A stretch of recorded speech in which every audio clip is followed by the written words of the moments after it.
Yo, what's up? Here's a review for the new Marvel Studios movie, Thor: Love and Thunder. Now, this is a movie starring Chris Hemsworth as Thor. You got Natalie Portman as Jane Foster, Christian Bale as Gorr the God Butcher, and Tessa Thompson as King Valkyrie. So, for me, man, I have to say that when I started going into this movie, I kept having so many expectations of, yo, is what this movie is really going to be. I see Christian Bale in it. I kept hearing that people saying, the director saying this is probably his favorite thing about the movie, the villain and stuff like that. And then I started seeing snippets of reviews. Like, not, I didn't really read any reviews, but I kept seeing headlines and stuff of saying the movie is either really funny and it has a lot of good things with the characters, or it's way too goofy and it's not taking anything seriously. So I just came into this movie with a lot of medium expectations and kind of not knowing where to go. And I have to say, after fully sitting down and watching it, I enjoyed this movie a good amount. I mean, to me, this movie is basically a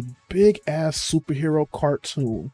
The whole story is of Thor not really knowing where he's going to go with his life, not understanding what's going to happen, and he's like missing Natalie Portman's Jane Foster and just not really getting this kind of love that he's interested in.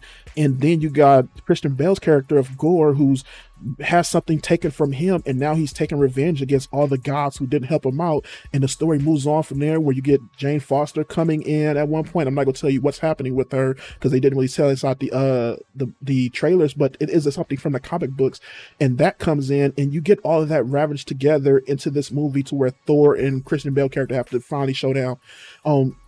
For me, the best thing, like I said, is that it is a big ass cartoon. I really enjoyed a lot of Christian Bale. I enjoyed him too, but I enjoyed Chris Hemsworth Thor in this, and just how funny he was. How kind of just, a lot of what you got in Thor Ragnarok with his character, to where he's goofy, he's joking, he's really braggadocious, egotistical, and stuff like that. And they really do a lot of that here, and I just found that so much fun to watch. I thought Natalie Portman's Jane Foster was really good here, just that I kind of wish they gave her character a little bit more time to really dive into what she's going through in this movie and how it's affecting her, and to get a little bit more lift before she becomes the Thor that she is in this movie. Just like maybe 5 or 6 more minutes of her, really going through it and having to deal with it. I really would have wanted that. A Christian Bale character I thought was good here, but even the same thing, just a little bit more time of kind of going through his character and really getting a sense of what's going on here. But with that being said, I still enjoyed a lot of what they were doing here. I think the comedy works very well. I think that the action real here is really, really good. Dude, some of the visuals in here are just perfect. The way they have some background shots, it feels like a concept artist's dream here. Just, letting them do what they need to do and just letting the scenes really play out and really be imaginative. It kind of feels like the old Steve Ditko or Jack Kirby designs that you used to have back in the day. Like, really, really fun and just really creative to watch. Like, to me, this is a big ass popcorn movie. Just go in, have fun. You ain't got to turn your brain off. You can have your brain on. You can think. You can be interested in the characters and have a lot of fun with it. I thought the scenes with Zeus was really fun.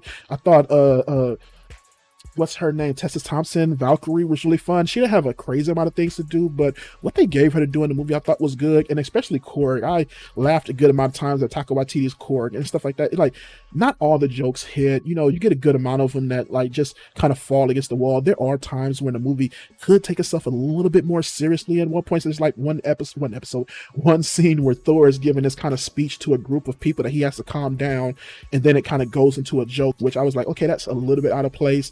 There's these screaming goats in the movie where, like, at first I thought they were going to be really, really annoying, but the joke kind of started to land for me, and I found it funny the more it went on. And then there's also other things where, like, the Guardians of the Galaxy at the beginning of the movie, you only see them for a little bit. They didn't have a strong piece in this movie at the beginning, but I thought there was a couple jokes here that I laughed at, and that's just the whole movie. Like, you're not going to laugh at every joke. Everything is not going to be great and just laugh out loud funny, but you're going to get a good amount of jokes that hit. You're going to get a good amount of action scenes that are just fun to watch. And in the end, I just had a lot of fun, especially with the end fight scene and how things ended. I think that the only other issue I have is maybe the love story between Jane Foster and Thor could have been a little bit stronger. The dialogue there could have been a little bit crisper, and maybe a couple more drafts at the dialogue would have got it better. But as a kind of a comedy, a love story, and just an all-around goofy, silly, cartoonish comic book movie, I still had fun with it. So yeah, as far as my rating goes, dude, I'm probably at a man. I'm close to a 4 on this. That's how much I had fun just watching it. But probably a 3.75 out of 5, dude. That's really as far as I can go with it. But yeah, this is a fun movie, and just don't go into it looking for anything too serious. Don't go into it looking for it to be the next stage of Marvel phases and stuff like that, and to give you anything like that. As far as the end credit goes, I thought the end credits were fun. They actually felt like they had something to do with the movie that we were watching, and not just a goofy thing that was like, okay, like how they had in the Doctor Strange movie. The last end credit scene wasn't that great, but this one did a really good job with that. So yeah, 3.75 out of 5 is my score. Thank you for watching. Go see the movie. I'm out of here. Peace.